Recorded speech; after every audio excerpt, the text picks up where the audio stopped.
តាមបងប្អូនទាំងអស់គ្នាថ្ងៃនេះដែរមកស្ដាប់អ្នកគ្រូបកស្រាយអំពីថ្ងៃខែឆ្នាំទាំង12ទាំងអស់គ្នាបាទថាតើដំណើរការជីវិតរបស់យើងនឹងជួបរឿងល្អនិងរឿងអាក្រក់អ្វីខ្លះសូមតាមដានស្ដាប់អ្នកគ្រូបកស្រាយទាំងអស់គ្នាបាទចាសម្រាប់តមកទៀតចូលដល់លោកអ្នកដែលកើតឆ្នាំម្សាញ់សម្រាប់លោកអ្នកដែលកើតឆ្នាំម្សាញ់ចូលដល់ខែថ្មីក៏ដូចជាឆ្នាំថ្មីនេះផ្ទាល់នៅក្នុងខែមករានេះសម្រាប់អ្នកកើតឆ្នាំម្សាញ់លោកអ្នកអាចមាន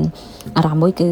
មានសម្ពាធចាគឺអាចមានការដាក់គំនាបឬការដាក់សម្ពាធពីអ្នកជុំវិញខ្លួនអាចជាសាច់ញាតិជាចាស់ទុំអីចឹងទៅចាអញ្ចឹងនៅក្នុងខែមួយនេះខែមករានេះលោកអ្នកអាចមានអារម្មណ៍គឺមិនសូវសប្បាយចិត្តទេដោយសារមាន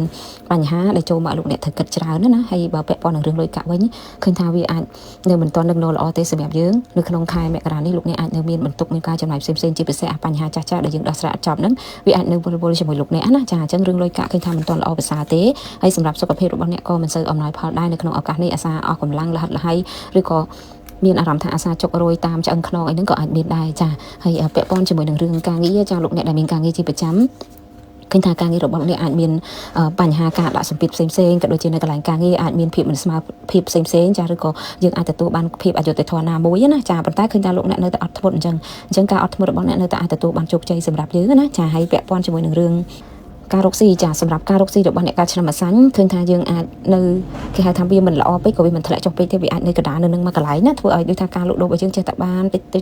តួចចូលមកជាបន្តបន្ទាប់ចឹងដែរចាគាត់ថាវាអាចមិនល្អខ្លាំងចាហើយបើពាក់ព័ន្ធនឹងរឿងស្នេហាឬក៏ជីវិតគូសម្រាប់លោកអ្នកដែលកើតឆ្នាំម្សាញ់ជីវិតគូរបស់លោកអ្នកនៅក្នុងឱកាសនេះលោកអ្នកដែលដូចថារៀបអាពាហ៍ពិពាហ៍រួចហើយជីវិតគូរបស់លោកអ្នកគឺត្រូវប្រយ័ត្នជាមួយនឹងបញ្ហាចាស់ៗឬមនុស្សចាស់ៗដែលយើងធ្លាប់ស្គាល់ធ្លាប់ជួបកន្លងមកហ្នឹងនឹងអាចមកបង្កជាបញ្ហាដល់ជីវិតគូរបស់យើងហើយសម្រាប់បងដែលកំពុងមានតំណែងគ្នាកំពុងតែមានកម្រោងចង់រៀបពិធីមង្គលផ្សេងៗក៏ត្រូវប្រយ័ត្ននឹងអាចមានមនុស្សចូលមករំខានសម្រាប់តំណែងឬពិធីមង្គលរបស់យើងណាចឹងប្រយ័ត្នប្រយែងមែនតើហើយសម្រាប់លោកអ្នកដែលនៅទីនេះលោកអ្នកដែលមិនទាន់មានអ្នកណានៅក្នុងឱកាសនេះឃើញថាលោកអ្នកអាច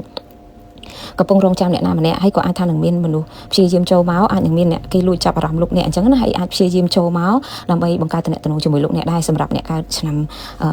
ម្សាញ់ណាចាហើយសម្រាប់រឿងដែលគួរប្រុងប្រយ័ត្នបំផុតសម្រាប់លោកអ្នកគឺនៅក្នុងឱកាសនេះរៀងប្រយ័ត្នចំពោះតំណែងមនុស្សភេទស្រីអាយុតិចជាងអាចនឹងកំពុងមានគំនិតមិនល្អចំពោះលោកអ្នកខ្លះក៏អាចព្យាយាមប៉ុនប៉ងតាមវិធីមុនខ្មៅផ្សេងៗដើម្បីមកចាញ់ឆាជាមួយលោកអ្នកណាចឹងត្រូវប្រយ័ត្នចាហើយចុងក្រោយ